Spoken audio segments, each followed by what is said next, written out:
Bazoum, le Judas de la cause sahélienne. De tous les pays qui sont engagés à nos côtés dans la lutte contre le terrorisme, la France est le pays qui consent le plus de sacrifices.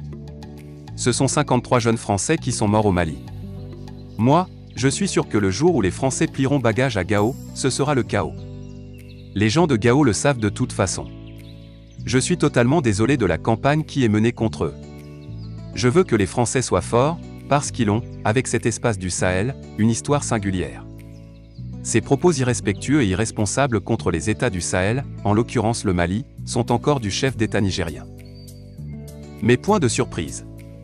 Notamment, lorsque Mohamed Bazoum ne compte que la cinquantaine de soldats tués au Mali, en faisant exprès d'ignorer que ce sont aussi et surtout des milliers de soldats maliens et de populations civiles innocentes qui sont morts dans cette guerre sans fin contre le terrorisme au Sahel.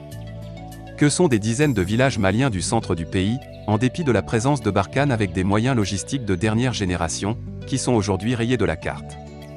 Qu'au centre du Mali que ce sont des milliers d'enfants qui ne peuvent plus aller à l'école, etc.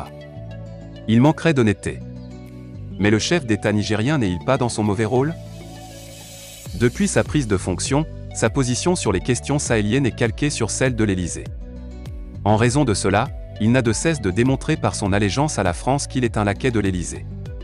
Mais désormais, par ses propos irrespectueux et paternalistes sur le Mali, il n'y a plus de doute que Bazoum est aussi le Judas de la cause sahélienne.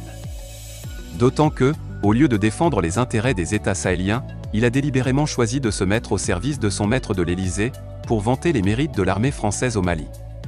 Pour vilipender l'armée malienne. Pour ignorer la triste réalité que vivent les populations maliennes, en l'occurrence celle du centre. Pour faire fi de l'échec de l'opération Barkhane au Mali.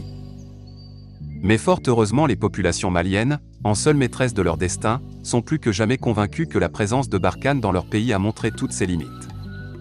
D'autant qu'elle n'est pas arrivée à lutter efficacement contre le terrorisme. Lequel a, au contraire, pris plus d'ampleur pour s'appuyer sur des communautés ethniques nationales, vivant naguère en bonne intelligence, afin de les mettre en conflit. D'où la survenue de nombreuses attaques et représailles meurtrières entre elles. Ainsi, à Bamako comme dans les autres pays du Sahel, notamment au Niger, se tiennent constamment des manifestations pour dénoncer la présence militaire française.